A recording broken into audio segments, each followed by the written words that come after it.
And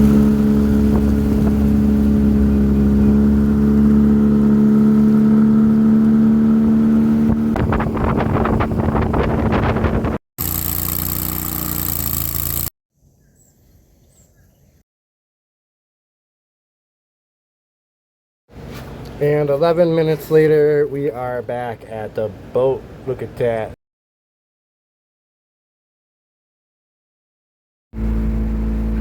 Alright, so we are going upriver.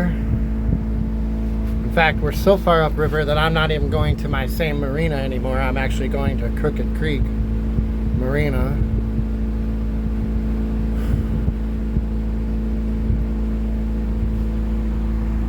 And when we pull in here, you guys are gonna die. I found this place a couple months ago, this little inlet. I'd never seen it actually. It was never high enough for me to get in there. And now it's about 4 feet deep, so it's the whole summer pooling is in there. And there are 3 or 4 trees that completely cover the shade the whole day in a quiet little place where no one goes, with no waves, no boats, nothing. And we are going there, and we are going to live there for a while. She's got a smile that it seems to me reminds me of childhood memories, where every was as fresh as the bright blue sky. Now and then, when I see her face, she takes me away to that special place. And if I stare too long, I'd probably break down and cry. Whoa, sweet child of mine. Whoa, sweet love of mine.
That's a tree that I am parked under.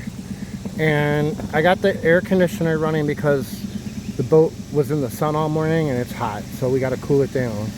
Eventually I'll be able to just turn the fans on, but right now we got to get the whole thing cooled down. River and Cricket are in there. I'm going to run to the marina, Crooked Creek Marina, right down across the river here, and get 3 gallons of fuel. Then I'll top off the generator. Then River and I will actually run back to my truck and run to Dollar General and fill up both tanks at the gas station and get coffee creamer and coffee. Yeah, that's River.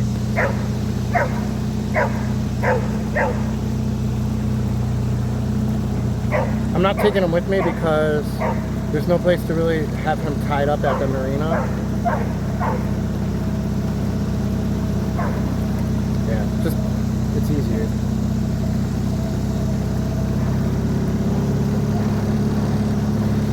Especially when it's 95 degrees like this, you're better off. Sometimes it's just not good to take your dog with you unless, like, I'll take him in the truck and turn the air on and just keep the truck running.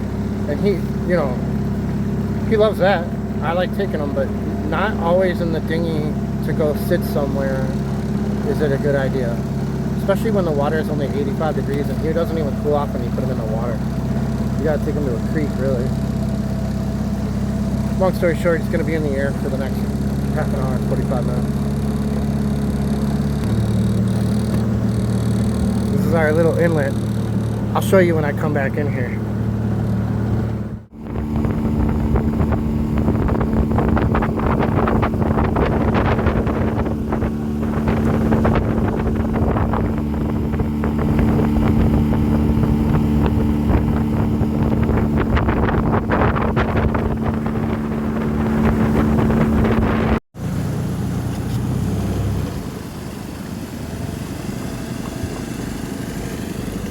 First thing I'm going to do is just put River in the air conditioning. I just stopped and gave him some water and actually just splashed him a lot to soak him down. It's just like a half an hour ride in the sun, and there's very little wind today other than us driving. And then we are going to unpack our groceries. Look, he's excited to go. Get on there. I hate when he pushes me away from the boat, but it happens. So I've gone completely across the river here, and this is Crooked Creek Marina. Now, a lot of people argue that this is the best pizza that you can get on the river. A lot of people argue that. We're going to try it out. All the spots along here have their own pier. You park your RV, you put your boat in the water. And a lot of people just spend the summer here. Around winter, it's not dead, but the RVs, no one's here. The RVs are still here. So for the most part, people just keep it year round. And this is summer pooling, so if it floods in here, it gets about 2 feet higher. In reality, they could pull all these RVs out of here relatively quickly, but there wouldn't be any current even when it does flood, so none of these buildings or structures or decks would get hurt.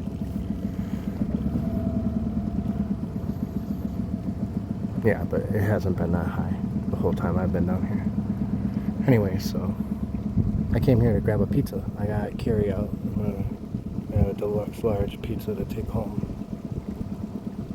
Back to the boat.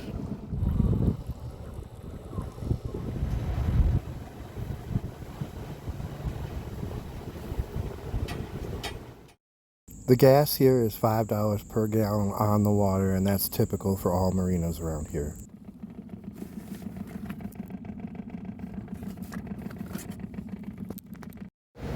And 11 minutes later, we are back at the boat. Look at that. Look at that.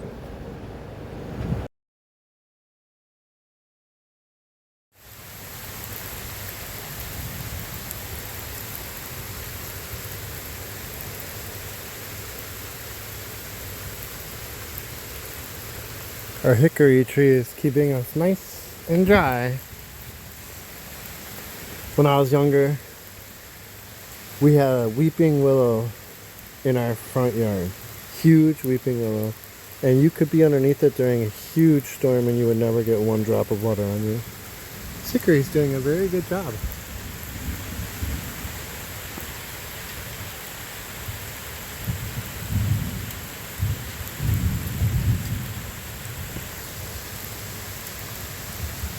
Really good job.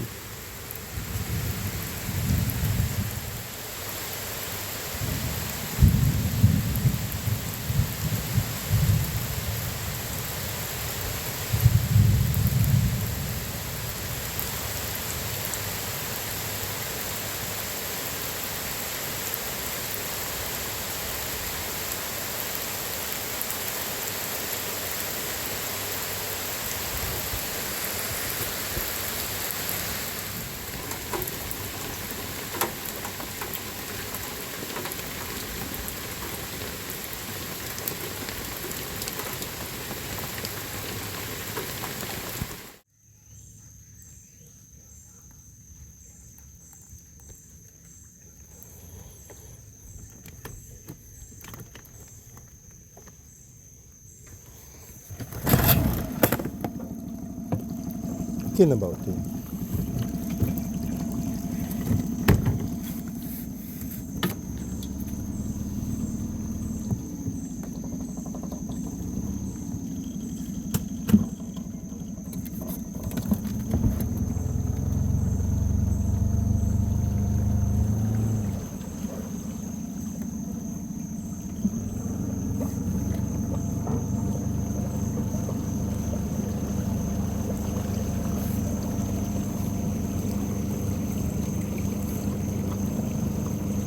It dropped more than 25 degrees during that storm.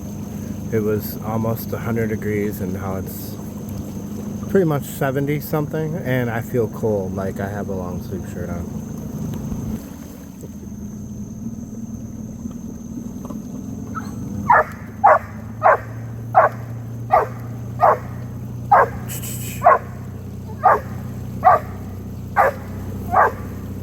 River.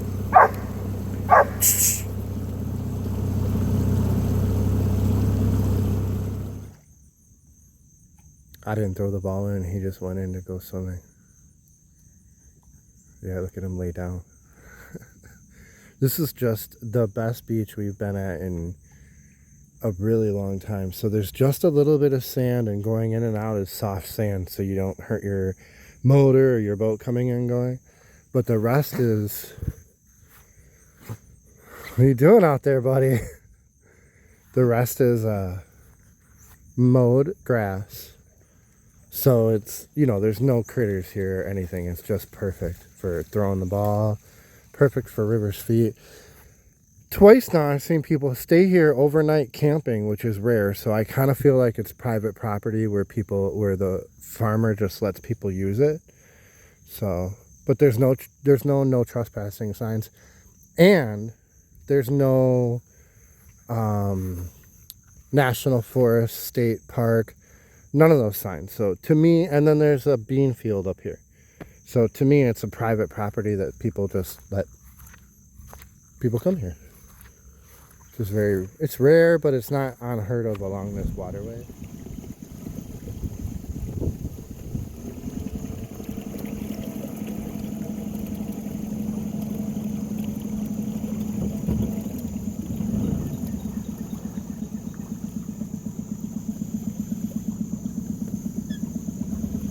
Stay. All right, you can go.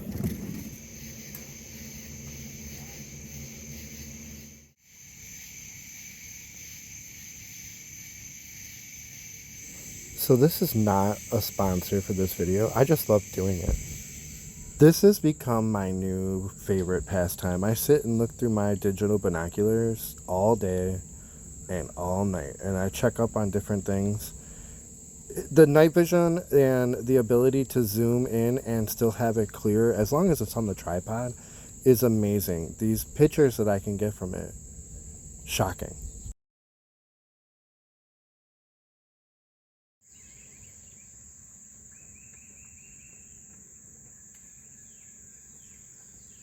So it's 5:30 in the morning. The sun has yet to come up yet. The sun has yet to come up yet. I don't know what that means, sons.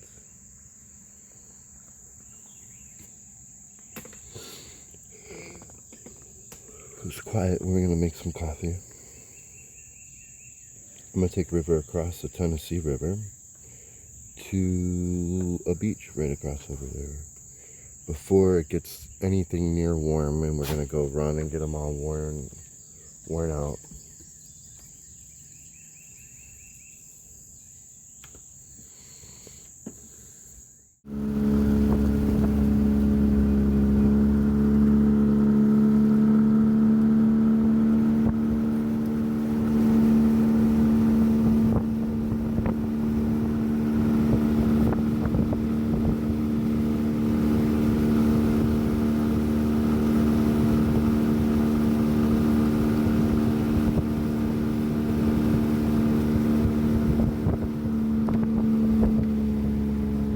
Hey.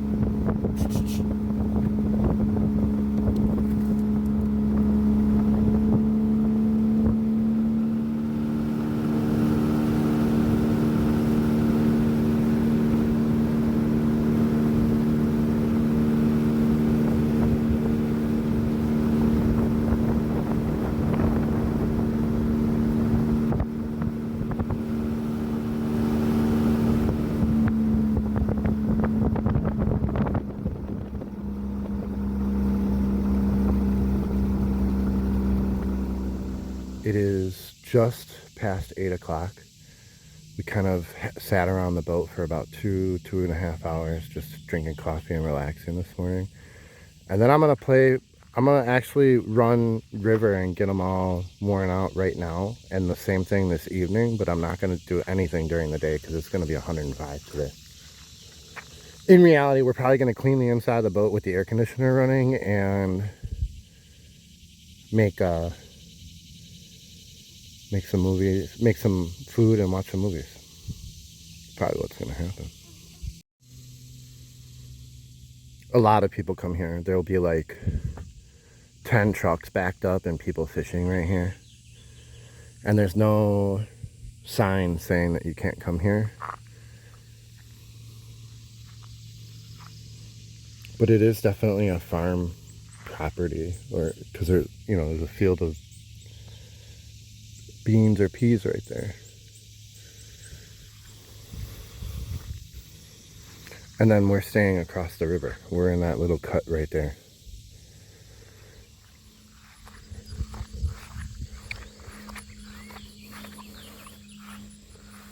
I think it's beans. Some kind of peas or beans, I don't know. But there is no... Come here, Riv.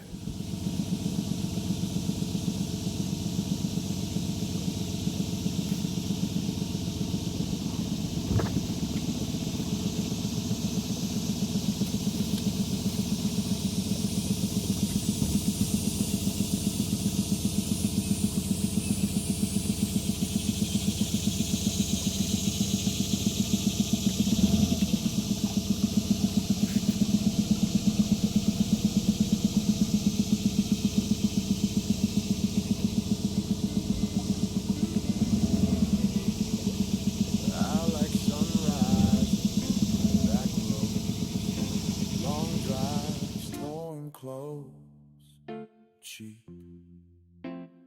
beer and good weed, the smell after the rain.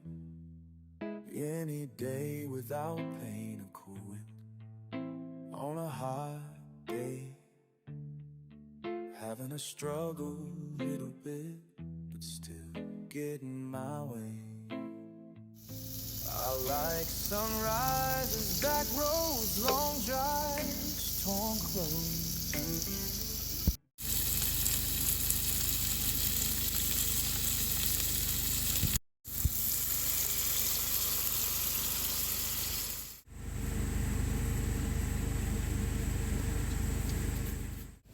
Second night in a row, same spot.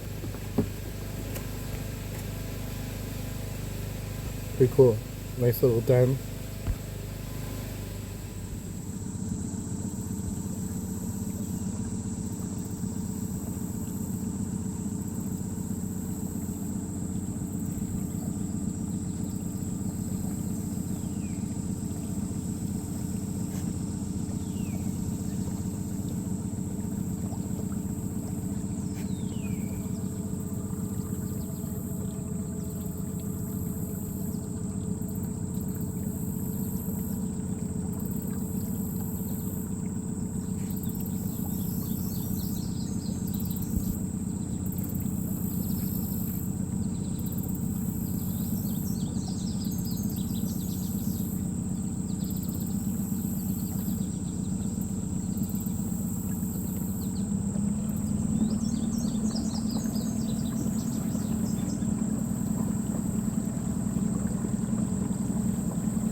I really don't think it gets better. I don't have any internet access. My phone doesn't work. I mean, there's just no bars, nothing. I'm in the middle of nowhere. Not one boat has come through here. I hear boats. I'm only 2 or 3 bends off of the main channel, but nobody comes in here. It's just ours. It's completely ours. There's a lot of places that I go where Nobody else goes. And everywhere, 360 degrees, just beautiful trees. This is my so-called ride to the store. I'm going to fill up some propane, and then I'm going to stop by my buddy's house and help him use his sawmill to cut a bunch of beams. One of the signatures of the houses that get built around here is that they cut the trees down on the property and they use them in the build. And so we're going to actually cut 6 large beams and a couple of boards and then a couple of smaller beams to run along the top to hold up the front of the house and the porch. I have to tell you, it's one of the coolest process that I've ever seen. It makes me look at a lumber yard very differently. It makes me look at a tree very differently. They're like a treasure because every single time you cut them open at different widths and different lengths, you get a totally different board. You don't know what's inside of it until you actually run that blade through, and sometimes even take a little bit of wet cloth and wipe it on there to see the difference in the grain. And then, and only then, can you see what the log will give you.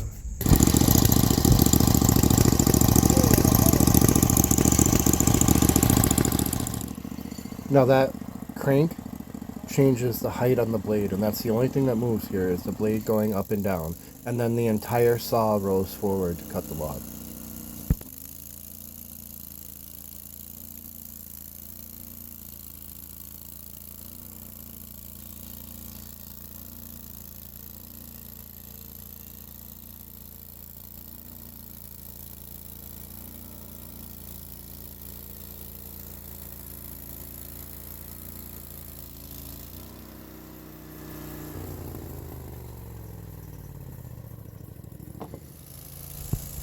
What they're making here is going to be a straight board, a 1-inch thick board by 8 inches, by whatever length this tree was cut at, which should be a little more than 13 feet if they're doing 12-foot boards. See how they're just cutting the board off, and it's going to be, in theory, when they get it to the thick part, it'll actually be 8 inches wide all the way through. Now, you can make boards with just one side that's live edge or 2 sides that's live edge, and now that's an 8x8 beam. When they're all said and done, that's going to be a square beam that we're going to be holding up the front of someone's house with. Off of the property where the tree fell during the last storm, when I had my episode Surviving the Storm, this fell.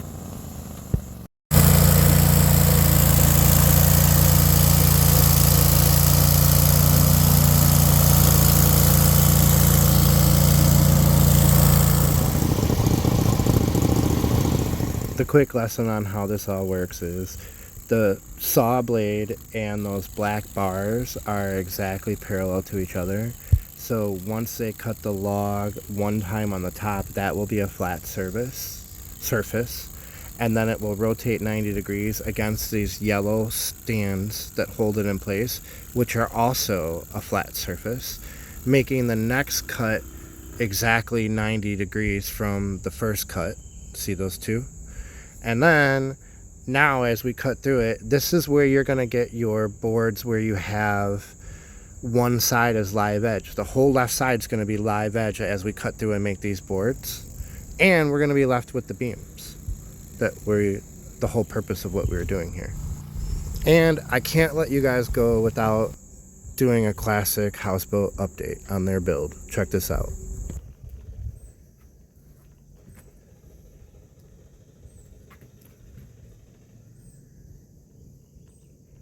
So it's called duck paint or barn paint, and you paint over metal, and it's a thin little plastic layer that basically covers any holes. So these staples right here are covered and you can't get any water. And there was carpet on here, so they pulled it off and pressure washed it, and now it's nice and white, and it will reflect heat and keep all the water out.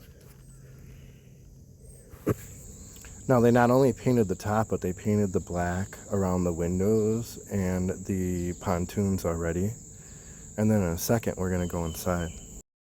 Now, Willie and Ricky haven't done anything inside here except tear some stuff out. They haven't gotten it ready yet. You could tell it's 10 feet wide. I mean, it's huge in here compared to my boat. It has a back bedroom, a bathroom, a walk-in closet. It's just, and look at that bed. I mean, it's huge. And then it's got a nice kitchen, a galley kitchen in the front room. And the best part was I am able to get a sponsor for them for their house battery and their house charging system. So in the next video, or maybe the video after that, we'll go into more detail about how their boat's going to be run, all the electronics. So if you guys have questions about the boat, let me know, and we'll get it in the next couple of videos. I think it's great. They're doing a really good job redoing it. It looks completely different than it did on my dock a couple of years ago.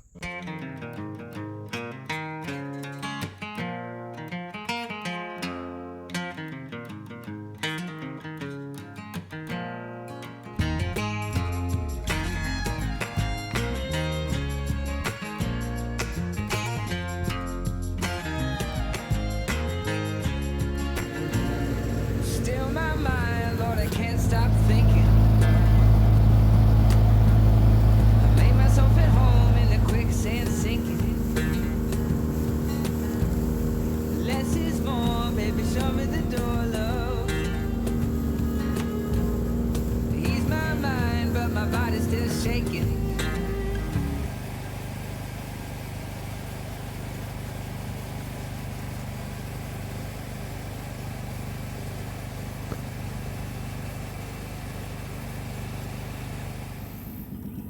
I think this is the first time a beaver has blocked our way.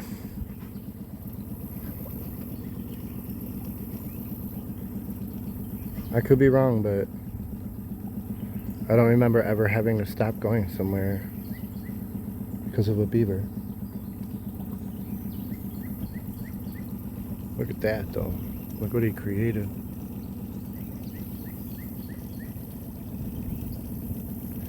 The water is definitely a foot higher up there. I mean, there would be marsh right now if this dam wasn't there. Look at that. It's about 1.5 feet higher.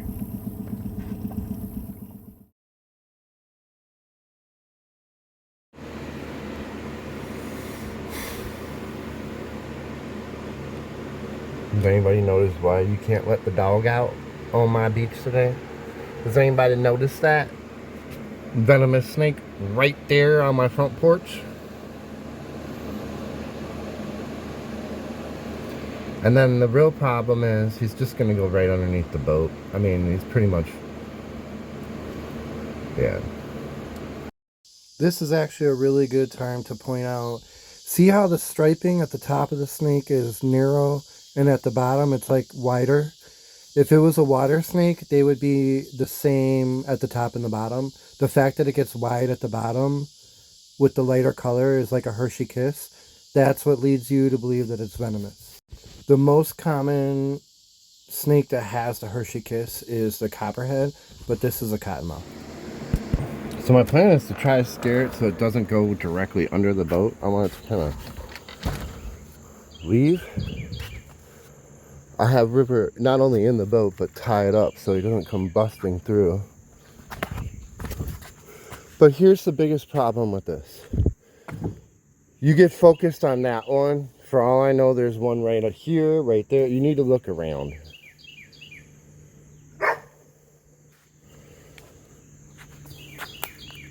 I know you're tired, but you got.